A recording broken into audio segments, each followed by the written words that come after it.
Alhamdulillahilladzi dominas sa'adata fid dunya wal akhirah. Liman amana wa amila amalan sholihan wa hadana ila siratihil mustaqim wal aqibatu lil mu'minin. Asyhadu an la ilaha illallah wahdahu la syarikalah wa asyhadu anna Muhammadan abduhu wa rasuluhu alladzi la nabiyya ba'dah amma ba'du. Ziyufur Rahman, para tamu undangan Allah Subhanahu wa taala yang mudah-mudahan terus senantiasa diberikan rahmat. Hari ini kebetulan adalah hari pertama kali saya menginjakan kaki ke Masjid Al-Haq untuk memberikan khutbah. Sebelum itu perkenalkan bahwa nama saya itu Iqmal Fathul Bari. Jenenge kulo Iqmal Fathul Bari. Jadi nama saya Iqmal Fathul Bari. Saya kebetulan, entah ini memang kebetulan, entah memang sudah digariskan dari sananya, putra Ustadz Wawan yang keempat. Kalau Ustadz Ziyad itu kakak saya, putra Ustadz Wawan yang ketiga. Namun banyak yang menyangka saya ini kakaknya, karena saya lebih tinggi dibanding Ustadz Ziyad. Begitu mungkin. Seperti biasa, Ustadz Wawan Sofwan Solihuddin, biasanya beliau selalu membaca dulu ayat Al-Qur'annya. Betul ya?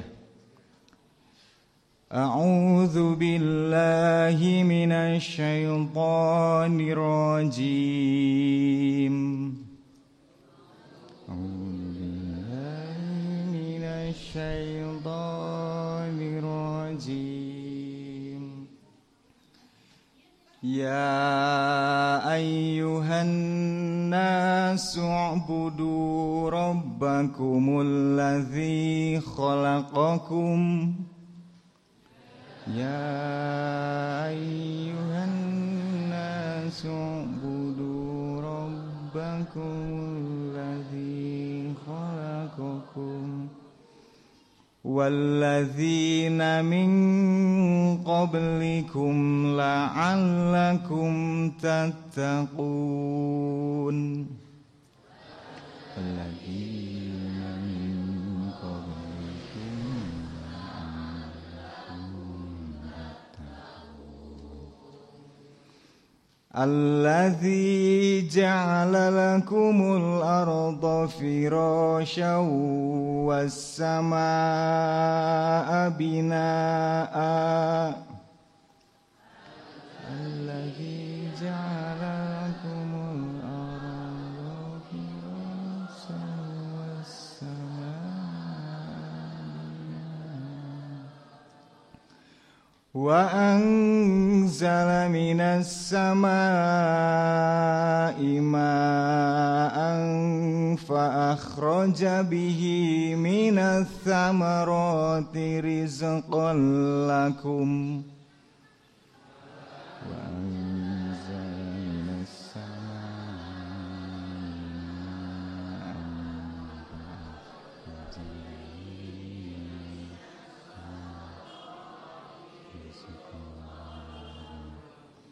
fala taj'alu lillahi andadan wa antum ta'lamun.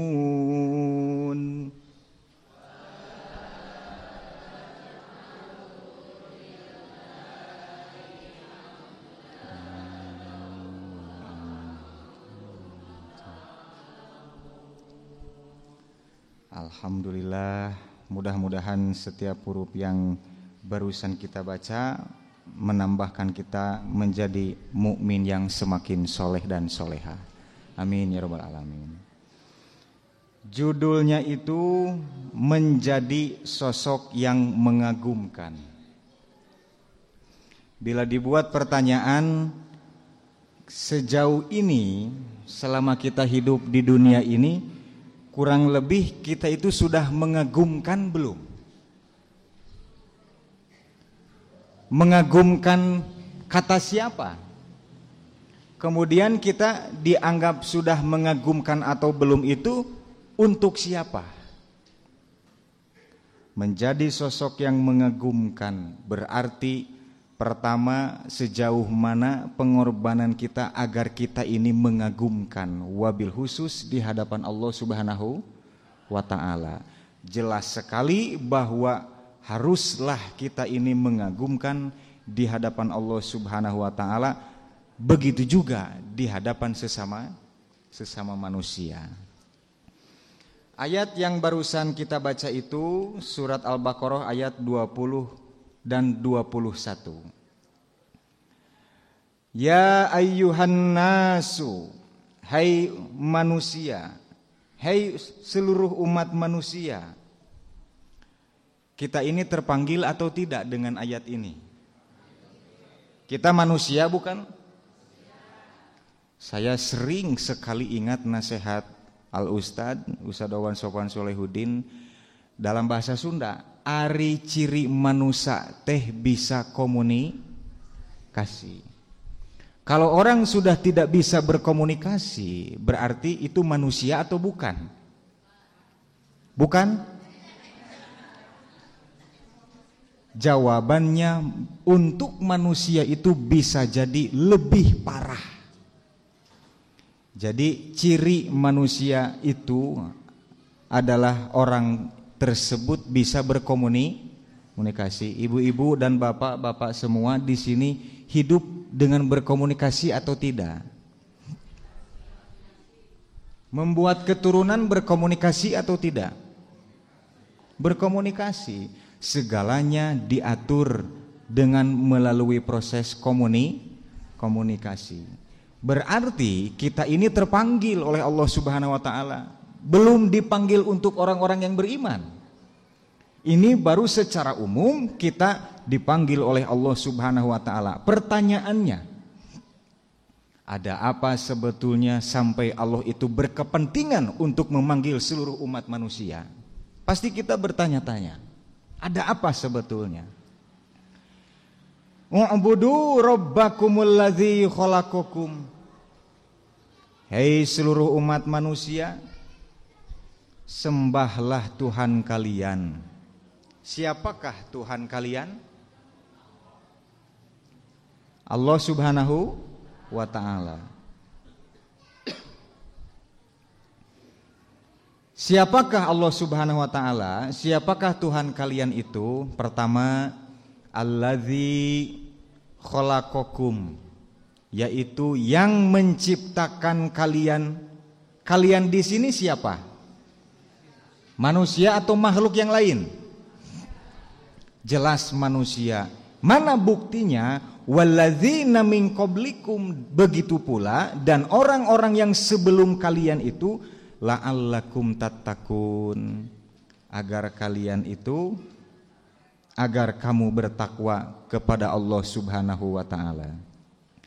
Hadirin jamaah ahli ilmu yang dimuliakan oleh Allah Subhanahu wa ta'ala, ini menyimpang sedikit. Di dalam kitab Sahih Al-Bukhari, kalau tidak salah pada kitab Bad'ul Khalqi, babu majaa fi takhliqis samawati wal ard. Kalau tidak salah itu nomor hadis 2959. Itu bisa dilihat kembali kalau keliru. Imam Al-Bukhari membuat bab tersebut dengan kata-kata takhliq. Pada surat Al-Baqarah ini tercantum alladzi khalaqakum, yang khalaqakum menciptakan kalian. Di sini kita coba terjemahkan bahwa Allah telah membentuk kalian. Imam Al-Bukhari membuat bab babu majaa fi takhliqis samawati wal ard. Bab tentang pembentukan, penciptaan langit. Ada kata-kata takhlik yang sering yang kita hafal dan kita kuasai, bahwa kata-kata takhlik itu berasal dari kata kholako, tetapi menggunakan wajan kholako yukholliku takhlikon. Doroba yudoribu, doroba yudoribu, dorban atau dorbatan. Takhlik itu kholako kata dasarnya, kemudian menggunakan kata-kata kholako yukholliku takhlik. Begini maksudnya hadirin yang dimuliakan oleh Allah Subhanahu wa taala. Kata kholako hanya diperuntukkan hanya untuk Allah Subhanahu wa taala. Tidak ada siapapun yang ikut campur pada kata-kata kholako, yakni membentuk. Maka Allah Subhanahu wa taala membentuk manusia itu yang disebut dengan kholako yukholliku takhlik, yaitu menciptakan makhluk dari bahan yang sama tetapi dengan wujud yang berbeda-beda. Bisa dipaham Bapak-bapak, Ibu-ibu? Menciptakan makhluk, satu makhluk dari bahan yang sama tetapi rupa-rupa wujudnya itu berbeda-beda. Contoh, ibu-ibu di sini ada ibu-ibu? Banyak? Ibu-ibu kira-kira apa bedanya ibu-ibu dengan kambing? Bila ibu-ibu hari ini makan, kambing pun dahar. Bila ibu-ibu kulem, tidur pulas, kambing pun sare. Sama ya? Kalau ibu-ibu melahirkan, kambing melahirkan sama. Kalau ibu-ibu menyusui, kambing jadi apa bedanya? Sama ya? Menciptakan beberapa makhluk, wabil khusus manusia itu menciptakan dari bahan yang sama tetapi dengan wujud yang berbeda-beda. Kartos, itu yang dimaksud dengan kholako yukholliku takhlikon. Contoh, yang warna hijau ini benda apa? Meja bukan? Meja. Dupi ieu mimbar. Dupi anu sok ku urang langkungan kita lewati setiap masuk masjid disebut pintu. Bahannya apa?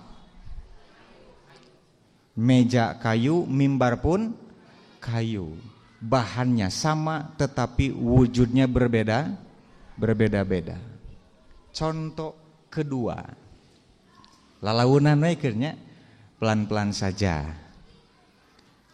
Seperti sebuah pabrik, ada pabrik mobil yang memproduksi berbagai macam mobil. Sebut saja pabrik mobil tersebut mulai membuat dari berbagai bahan-bahan. Kemudian diciptakan dengan wujud yang berbeda-beda.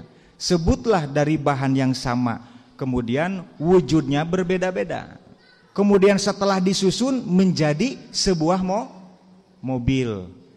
Sebut saja mobil pertama disebut kijang buaya. Ada kan kijang? Mobil kedua kijang kotak, kijang kapsul. Mobil ketiga kijang Innova.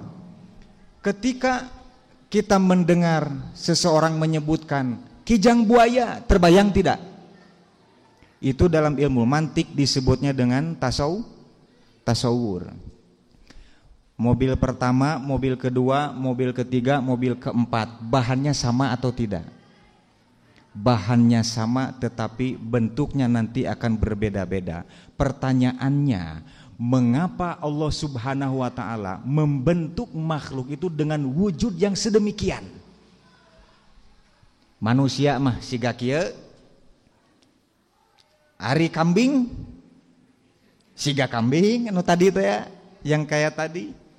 Mengapa Allah menciptakan dengan wujud yang berbeda-beda melalui bahan yang sama?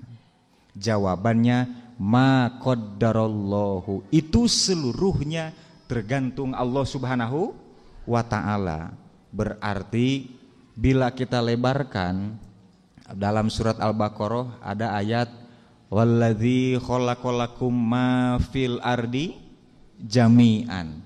Dialah Allah Subhanahu wa ta'ala yang menciptakan seluruh makhluk yang ada di bumi ini. Lakum, untuk siapa khitabnya? Untuk umat manusia. Oleh karena itu, mengapa Allah Subhanahu wa ta'ala menciptakan berbagai makhluk itu dari bahan yang sama tetapi dengan wujud yang berbeda-beda? Ada tujuannya tidak? Ada tujuannya. Seperti pabrik produksi mobil yang tadi, ketika kita semua berbelanja membeli salah satu mobil, salah satu produk dari perusahaan tersebut, biasanya kita sering dibekali tidak dengan buku panduannya. Dalam buku panduan tersebut ada yang 1 lembar, ada yang berupa buku. Maka dalam buku panduan tersebut diterangkan dari apa bahannya, mobil tersebut dibuat dari bahan apa, bagaimana cara pembuatannya. Karena mobil itu satu waktu setelah dipakai pasti ada bagian yang harus diganti. Biasanya rusak seluruhnya atau sebagian? Sebagian. Pabrik pun menyediakan onderdil. Sebut saja karburator, mesin-mesin bagian yang lainnya. Maka ketika mobil tersebut rusak, ada tidak pada buku panduan tersebut harus diganti apanya? Ada. Begitu pula Allah Subhanahu wa ta'ala ketika menciptakan manusia wabil khusus, secara umum seluruh makhluk, Allah pun di samping telah menciptakan dibarengi juga dengan memberikan buku panduannya. Tiasa kartos bisa dimengerti? Allah tidak mungkin menciptakan beberapa makhluk atau suatu makhluk tetapi dengan wujud yang memang tidak jelas tujuannya. Wabil khusus, mengapa wujud manusia ini seperti ini? Aya kebon, ada suatu kebun, di situ ada tiwu, bahasa Sunda Indonesia naon? Tebu, tebu ya. Ada tebu. Kambing suka tebu tidak? Suka. Kambing suka durian tidak? Kambing suka alpukat tidak? Coba bila pertanyaannya, manusia suka durian tidak? Suka. Suka tebu tidak? Suka. Suka lalab? Jadi naon anu teresep? Pertanyaannya, mengapa Allah membentuk makhluk khususnya kita manusia dengan wujud yang seperti ini? Jawabannya bahwa seluruh makhluk yang diciptakan oleh Allah Subhanahu wa ta'ala tiada lain hanya untuk umat manusia. Oleh karena itu Allah Subhanahu wa ta'ala memberikan kita bentuk yang sesempurna ini. Tiada lain Allah memberikan kemampuan agar kita ini bisa memanfaatkan seluruh makhluk yang telah diciptakan oleh Allah Subhanahu wa ta'ala. Contoh terakhir, masih nyambung ya, masih nyambung, pelan-pelan saja. Contoh terakhir, ada pabrik obat. Pabrik obat biasanya memproduksi apa? Memproduksi obat? Jelas memproduksi obat. Ketika suatu pabrik obat itu menjual obat-obatannya itu kepada apotek-apotek atau tempat-tempat yang lain, kemudian ada seseorang yang jatuh sakit atau sedang terjangkit suatu penyakit, kemudian orang tersebut beli obat. Biasanya apotek itu ketika akan menjual barang melalui kemasan atau tidak? Sok aya kardusna ya? Sok aya bungkusna? Biasanya di situ ada tulisan apa kira-kira? Obat ini namanya anu, komposisinya anu. Cara penggunaannya dijelaskan tidak? Cara penggunaannya pun dijelaskan. 3 kali sehari obat ini harus diminum. Ternyata orang yang sakit ini mengkonsumsi obat tersebut tidak sesuai dengan anjuran pakai. tidak sesuai dengan anjuran konsumsi, malah menggunakan 8 kali sehari. Nambah sehat atau nambah sakit? Nambah parah, nambah sembuh. Maka ketika orang yang sakit tersebut menjadi tambah parah, jangan salahkan obat. Ketika jatuh sakitnya semakin parah, jangan salahkan obat. Apalagi menyalahkan sebuah pabrik yang memproduksi obatan. Berarti salah saha? Salah siapa? Berarti bisa ditarik ringkasan. Allah Subhanahu wa taala menciptakan kita, umat manusia, tiada lain agar kita semua ini selamat. Betul tidak?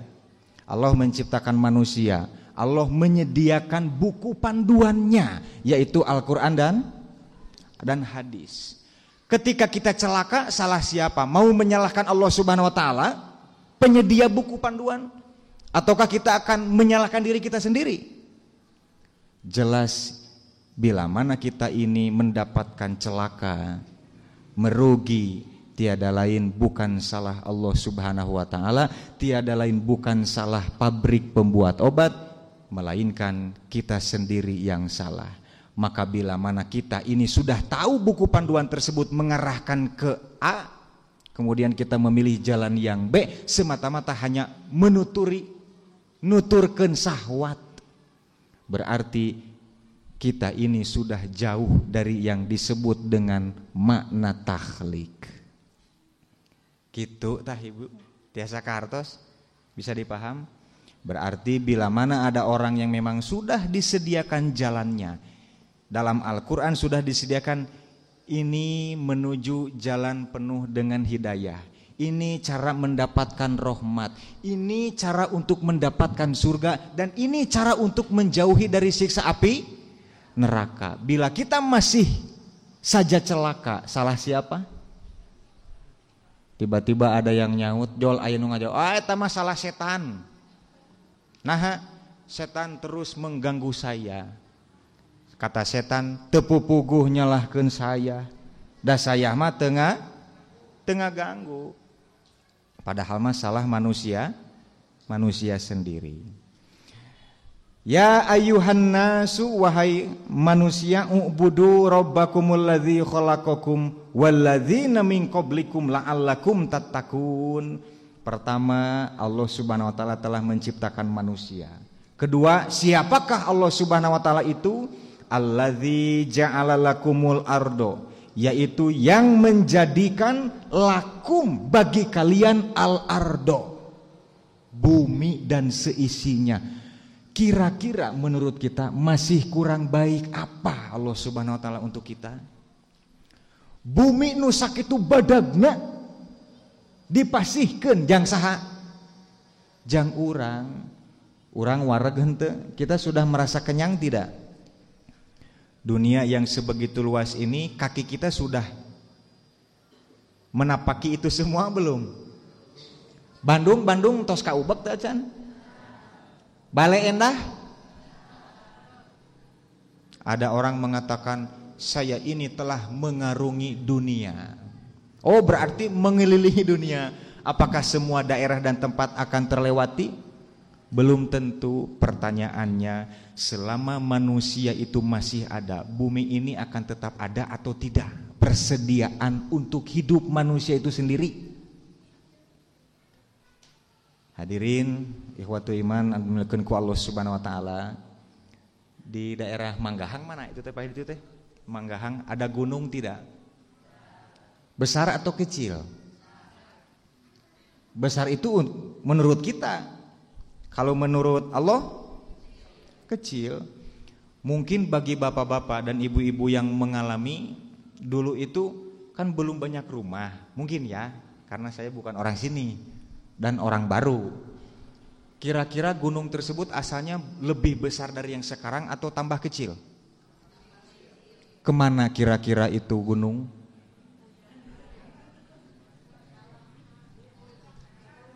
Masih percayakah atau tidak selama manusia itu oleh Allah Subhanahu wa taala dibiarkan hidup, bekal-bekal yang Allah berikan berupa makhluk-makhluk yang bisa melengkapi kelengkapan kebutuhan umat manusia bakal habis atau tidak? Moal insya Allah.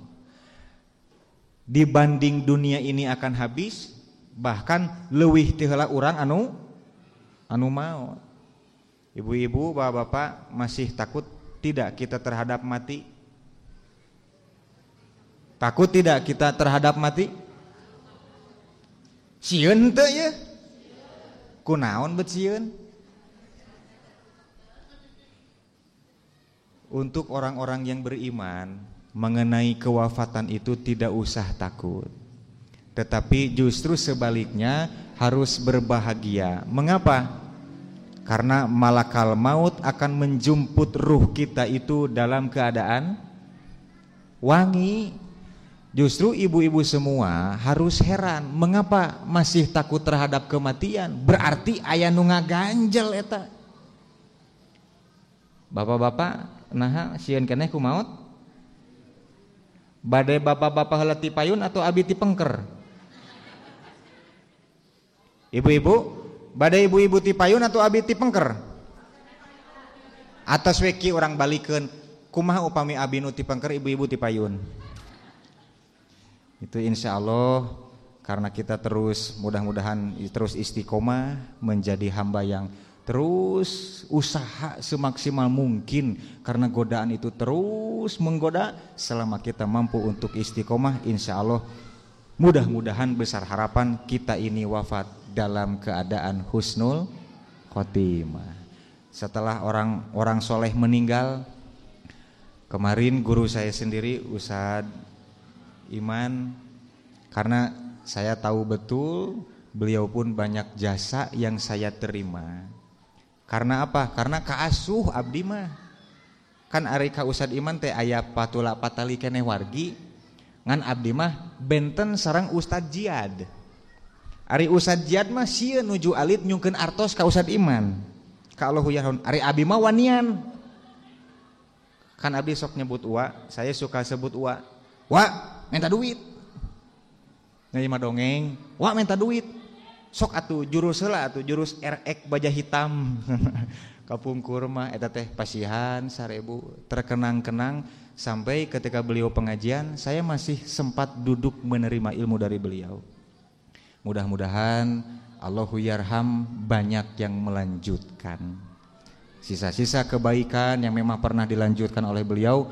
Mari kita gotong royong untuk terus melanjutkan sehingga amal jariahnya itu terus mengalir. Terus alladzi ja'ala lakumul ardo firasyan, yaitu Allah Subhanahu wa taala yang menciptakan bumi untuk manusia. Firasyan, bumi itu untuk apa? Sebagai hamparan. Hadirin yang menurut yang saya ketahui, kalau ini keliru silahkan dikoreksi saja. Jadi kata ahli perbumian bahwa bumi itu bulat dan pada bulatan itu mengandung 3 lapis, gitu kan ya? 3 lapis, ada kerak bumi. Kerak bumi ini yang kita sering injak, yang sering kita tiduri, itu kerak bumi. Ada juga apa lagi? Perut bumi ya. Ada kerak bumi, ada perut bumi, ada inti bumi, kurang lebih 4 lapisan. Bayangkan maksudnya bila mana Allah Subhanahu wa taala mengutus bumi agar bergetar kemudian mengguncangkan seluruh isinya, kira-kira kita ini masih bisa hidup atau tidak? Bahkan pada bumi yang bulat ini oleh Allah Subhanahu wa taala telah dikondisikan sedemikian rupa. Sebut saja yang disebut dengan lapisan atmosfer. Kata ahlinya bahwa lapisan atmosfer ini untuk melindungi dari serangan benda-benda luar angkasa. Ari ayeuna urang masih tibra keneh teu kulem? Masih tidur pulas? Nya sena calik we nu cangkeul teh sok teu kuat hayang gera-gera nyaran deh. Eta mah faktor U biasana mah. Was-samaa'a bina, dan Allah Subhanahu wa taala itu ialah yang menciptakan langit sebagai atap. Jadi para ulama memberikan perumpamaan bahwa langit ini seolah-olah seperti kita memiliki sebuah rumah. Rumah adalah tempat berlindung, rumah adalah tempat untuk istirahat dan lain hal sebagainya. Begitu pula dengan atap langit. Makanya masih maukah kita menyekutukan Allah Subhanahu wa taala? U'budu rabbakumul ladzi, dan seterusnya. Wa anzala minas samai ma'an, dan Allah pun menurunkan air hujan. Pertanyaannya, air hujan itu dari langit atau dari bumi? Dari bumi atau dari langit? Bahwa air hujan itu dari langit, tetapi melalui berbagai proses yang memang itu keseluruhan prosesnya melalui izin dari Allah Subhanahu wa taala. Bahkan nanti pertanyaan lebih jauhnya, kamari Balai Endah banjir henteu? Kemarin banjir tidak? Pertanyaannya, air di Balai Endah itu bertambah atau berkurang?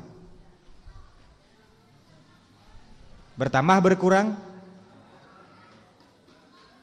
Sekali lagi, di Balai Endah terjadi kebanjiran secara kasat mata, kemudian timbul pertanyaan, air tersebut di dunia secara umum, secara khusus di Balai Endah sebetulnya bertambah atau berkurang?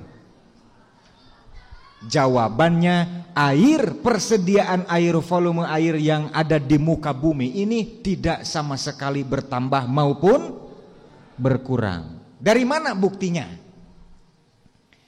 Bahwa proses Al-Quran menerangkan matahari menyoroti kepada bumi yang memang mengandung air. Air diangkat, setelah berat dikandung oleh awan, apa yang terjadi?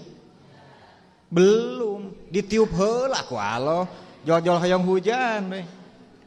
Patusiru sahaban, kemudian Allah menyuruh awan untuk jung kadar itu, menurut yang Allah kehendaki, ke tempat yang memang Allah kehendaki. Hujan tidak di Balai Endah. Hujan bila mana Allah telah berkehendak hujan, maka turunlah hujan. Pertanyaannya, mengapa terjadi banjir? Oh, ternyata yang menyebabkan banjir itu tiada lain adalah perbuatan tangan-tangan manusia. Gunung yang begitu besar sampai-sampai habis sudah oleh siapa? Oleh manusia. Bahkan sebetulnya jawabannya itu bukan oleh manusia, tetapi oleh tanda tangan. Sekali tanda tangan, apa yang hilang? Gunung. Sekali tanda tangan,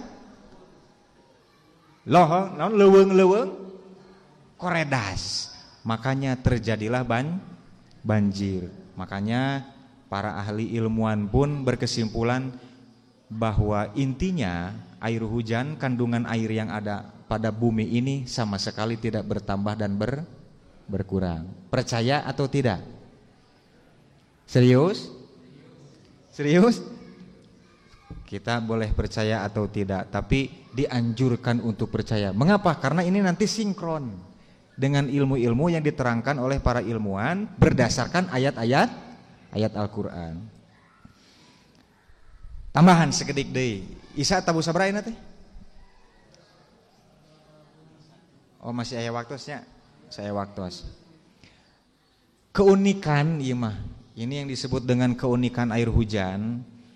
Kata ilmuwan ahli perhujanan, perairan asal dari ITB, mereka memiliki kesimpulan bahwa kandungan air hujan yang pada asalnya diserap oleh matahari dari laut, itu air hujan yang turun ke kita itu rasanya tawar atau asin?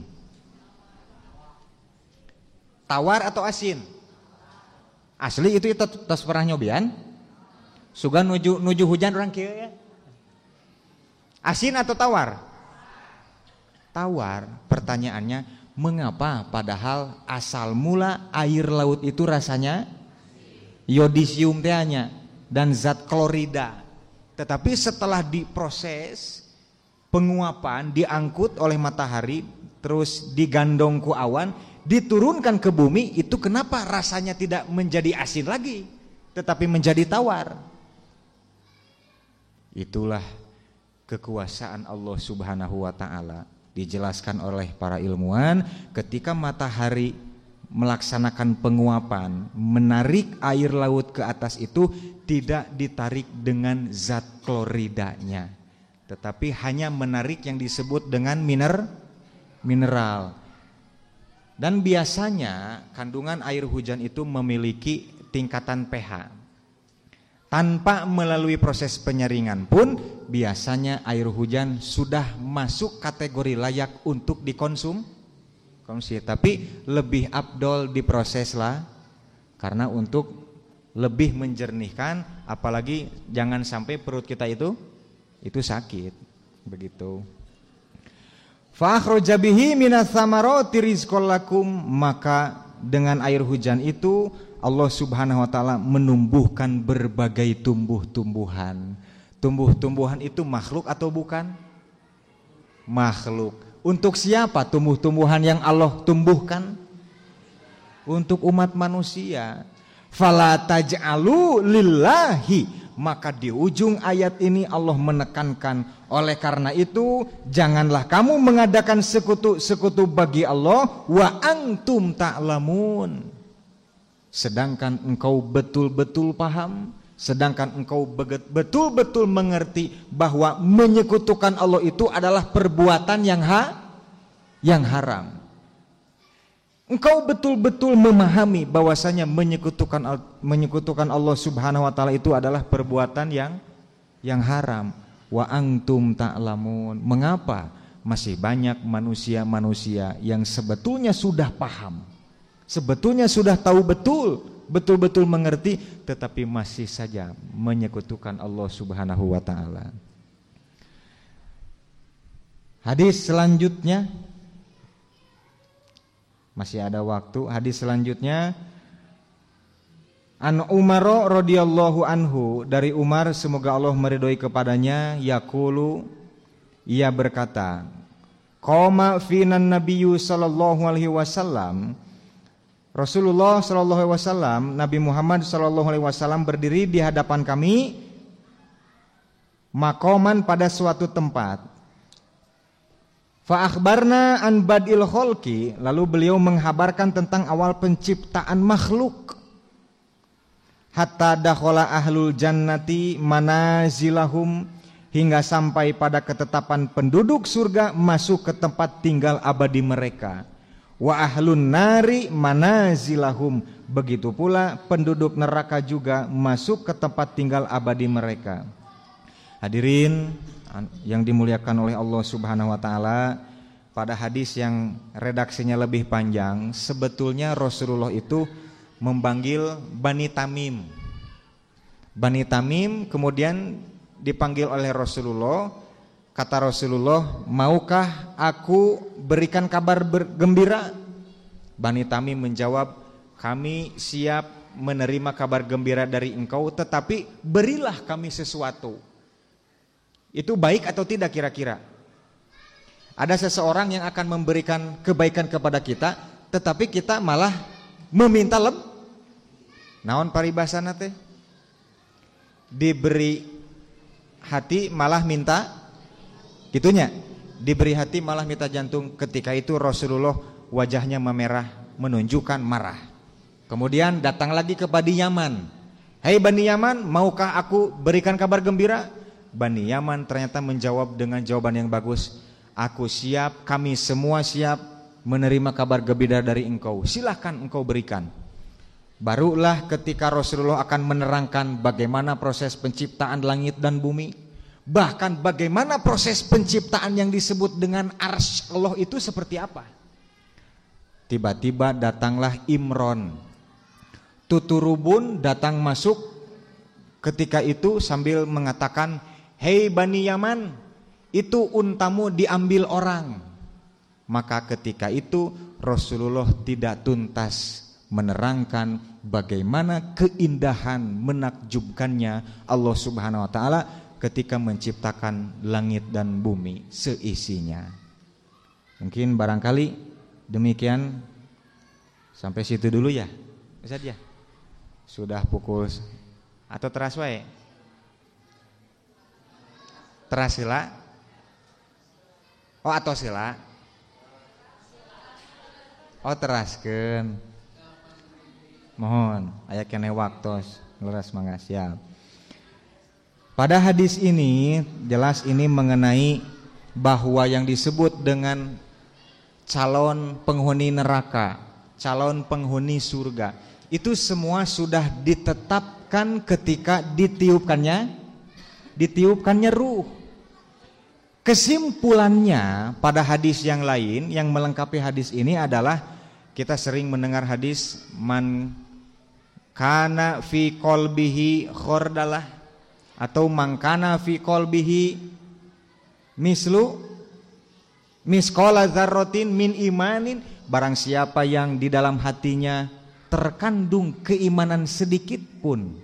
Kalau di dalam riwayat Imam Al-Bukhari man kana fi qalbihi khordalah, atau di dalam surat Luqman ada ya, ya bunayya innaha ing takumis misqala habatin min khordal. Apa sebetulnya maksud khordal? Makna khordal? Khordal itu adalah kalau di dalam pasir itu biasanya butiran-butiran pasir. Kalau pada air itu biasanya buih. Kalau di dalam cat galon itu biasanya yang menggelembung-gelembung kecil.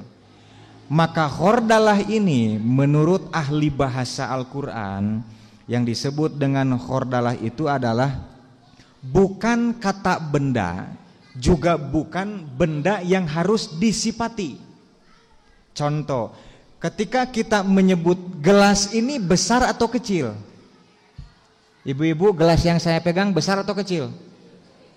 Besar kecil? Kecil. Menurut siapa?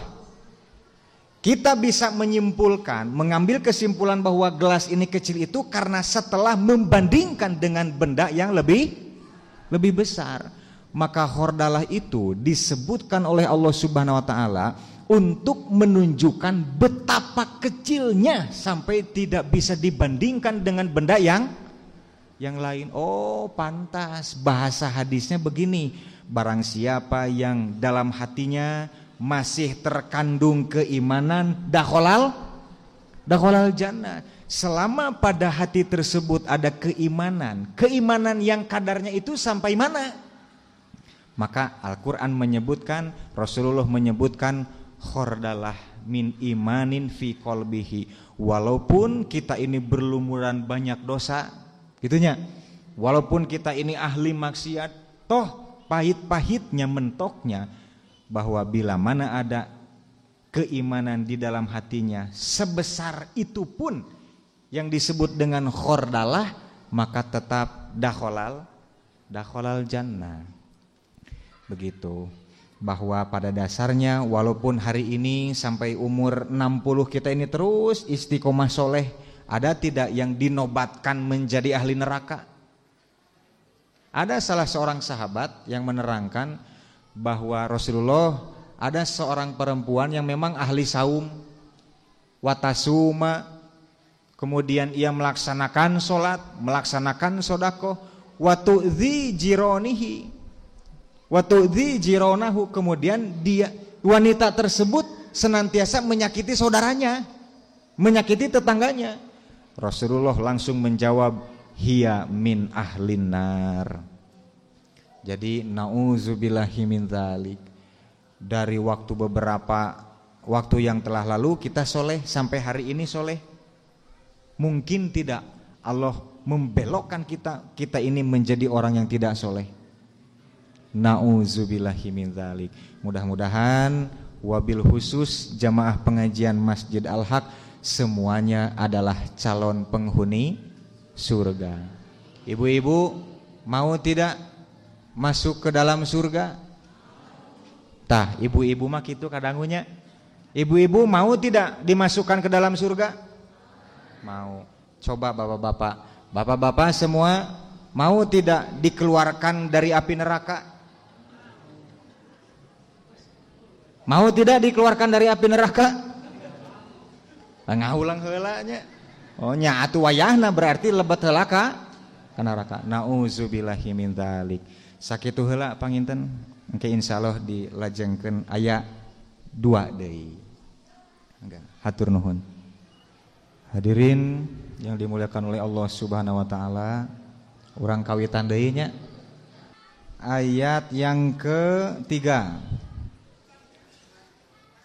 Fabima rahmatim minallahi lintalahum, maka disebabkan rahmat dari Allah lah kamu berlaku lemah lembut terhadap mereka.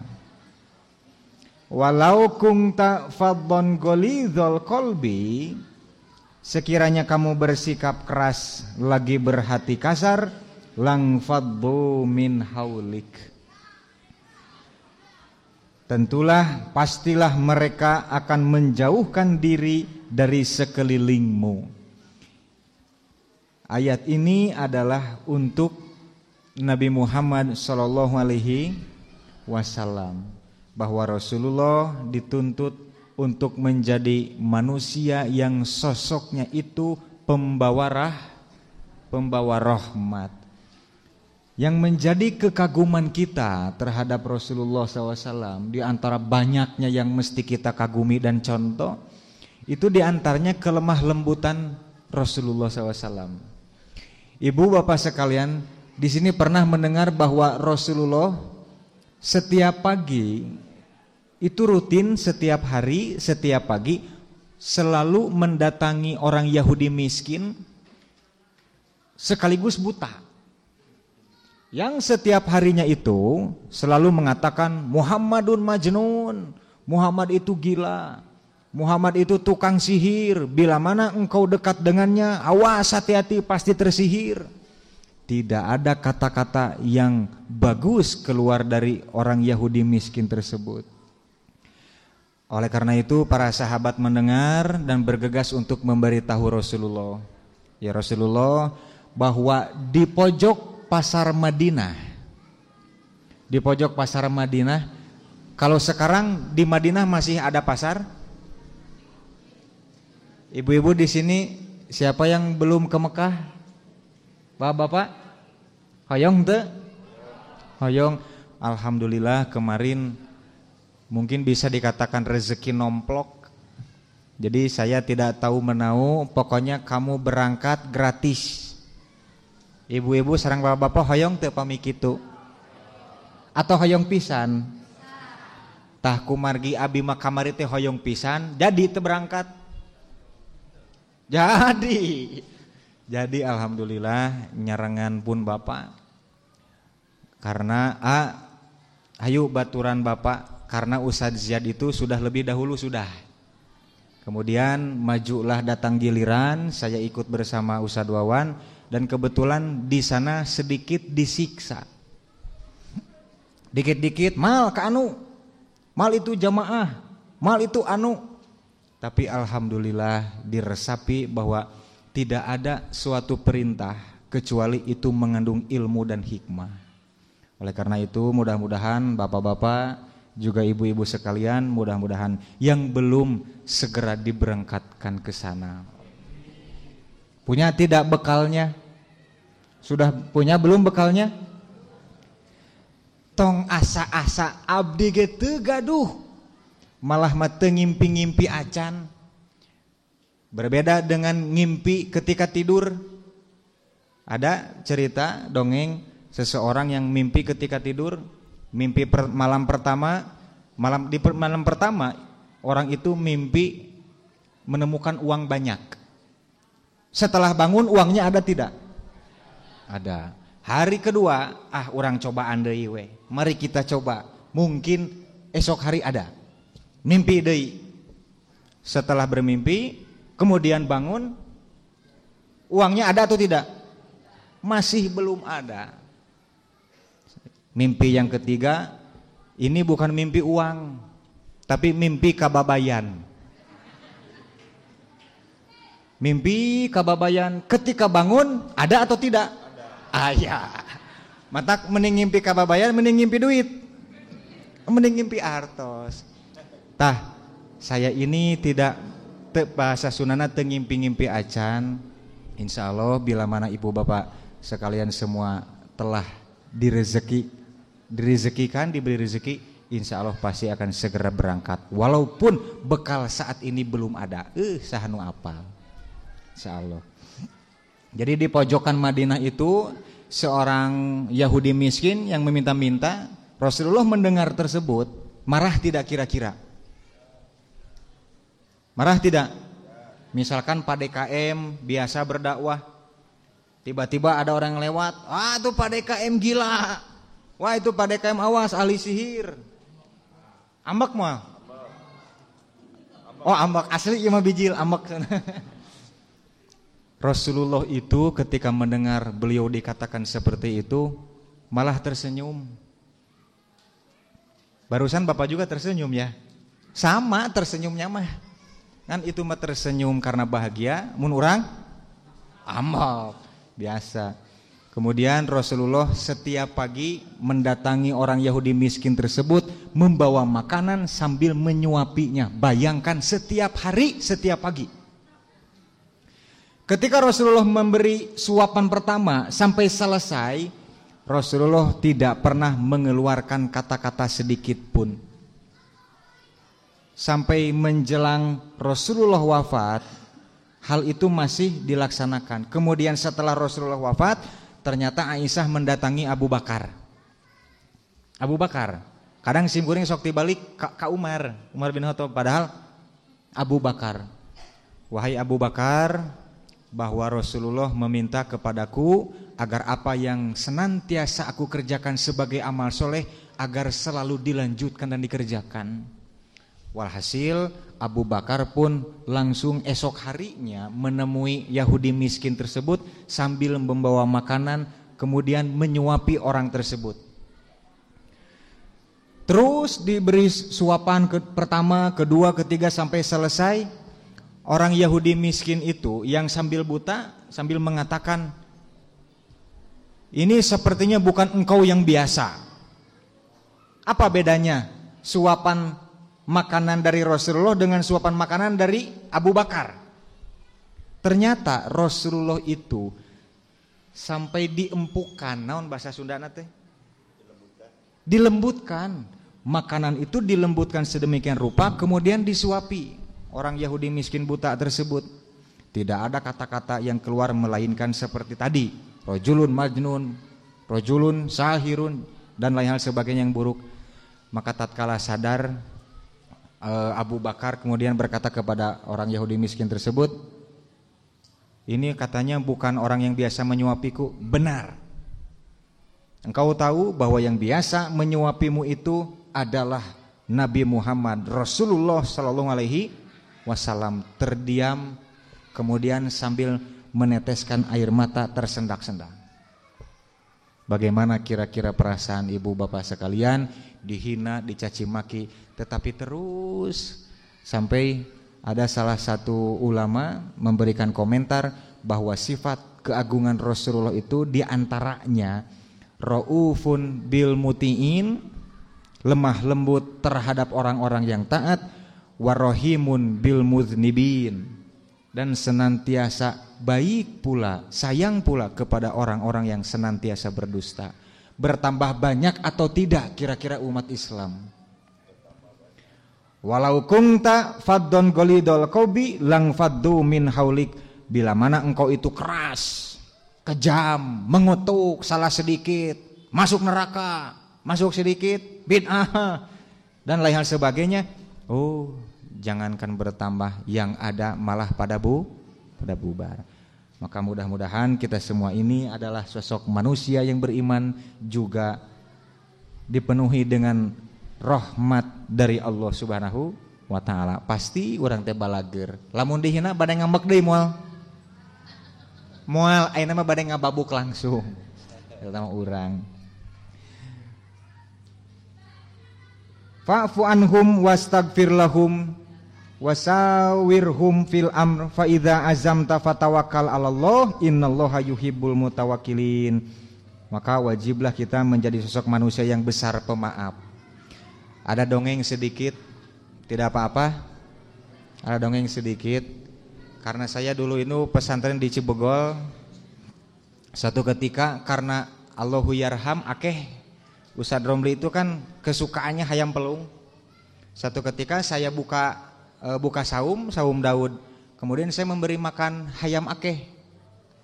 Kemudian akeh datang menyusul sambil berkata dalam bahasa Sunda, montong di paraban parab jelema. Sok butut cenah sorakna. Jadi lamun di paraban ku parab hayam alus moal. Belut parabna teh. Dah luar biasa. Sampai saat itu ada kakak kelas memberitahu, coba segera minta maaf. Ayo datang ke Ustadz Romli. Memberanikan diri sambil gemetar. Akhirnya bertemu dengan Ustadz Romli. Aya naon Jang? Ada apa ke sini? Saya mau minta maaf Ustadz. Diuk. Wah duduk. Wah power. Kenapa? Karena beliau kan ahli silat. Power tangan kanan joser. Oh simkuring teh murungkut. Ternyata singkatnya Ustadz Romli mengatakan Jang dalam bahasa Sunda, lamun anjeun hirup jadi jelema tapi can mampu ngahampura karena kesalahan batur, can tulus tah jadi jelema teh. Terngiang-ngiang terus. Makanya alhamdulillah sampai saat ini saya tidak pernah dendam sama orang. Alhamdulillah. Jadi kalau kata versi nasihat Ustadz Wawan, tidak akan bertambah pada diri seorang mukmin melainkan kemuliaan dan kegagahan. Dikarenakan apa? Dikarenakan mampu memaafkan kesalahan orang lain. Yang paling berat itu adalah memaafkan kesalahan diri sendiri. Terakhir, an Sa'd bin Hisamin fakultu ya ummul mukminin. Dari Sa'ad bin Hisam aku bertanya, wahai ummul mukminin, anba'ani an khuluqi Rasulillah sallallahu alaihi wasallam. Kabarkanlah kepadaku tentang akhlak Rasulullah seperti apa? Qalat Aisyah menjawab, alasta taqra'ul Qur'ana? Bukankah engkau sering membaca Al-Qur'an? Bala, tentu jelas iya. Qalat Aisyah meneruskan, fa inna khulqa nabiyillah sallallahu alaihi wasallam kanal Qur'ana. Karena sesungguhnya akhlak budi pekerti Rasulullah itu tiada lain seperti halnya Al-Quran yang sering kita baca. Oleh karena itu, bagaimana menjadi sosok yang mengagumkan? Pertama, jangan menjadi manusia yang keluar dari makna takhlik. Harus betul-betul dipastikan selamat dunia dan selamat di akhirat. Kesimpulan, 1. Manusia dibentuk dan dibekali oleh Allah Subhanahu wa taala tiada lain hanya agar selamat dunia dan akhirat. Setuju? Setuju. Mudah-mudahan kita ini selamat dunia dan akhirat. Yang kedua, bila kita ingin merubah seseorang, tentu merubah menjadi baik, menjadi lebih baik. Bila kita ingin merubah seseorang, maka kitalah yang harus lebih dahulu mengagumkan. Lamun urang naku uleun pikabitaeun moal seperti halnya para sahabat melihat wajah Rasulullah ketika berseri, serasa selesai tidak masalah hidupnya. Lamun urang bapak-bapak ninggali bojona masing-masing sejuk henteu? Sok sejuk henteu? Abdi mah betah cenah. Mending ka Masjid Al-Haq we. Mudah-mudahan rumah tanggi ibu bapak sadaya atau abdi sakinah mawadah warohmah. Teu hilap simkuring ngadongakeun mudah-mudahan ibu bapak sadaya senantiasa disehatkan, sehat walafiat, senantiasa dibereskan segala urusannya, dan yang terpenting dianugerahi keturunan yang soleh dan soleha. Amin ya rabbal alamin. Demikian pengajian ini bisa disampaikan. Mohon maaf atas segala kekurangan. Engke bilih pendak di jalan sareng abdi ulah sieun sauran we. Iqmal gitu nya. Engke bilih di surga pendak deui insyaallah di surga. Rabbana atina fid dunya hasanah wa fil akhirati hasanah wa qina adzabannar. Wassalamualaikum warahmatullahi wabarakatuh.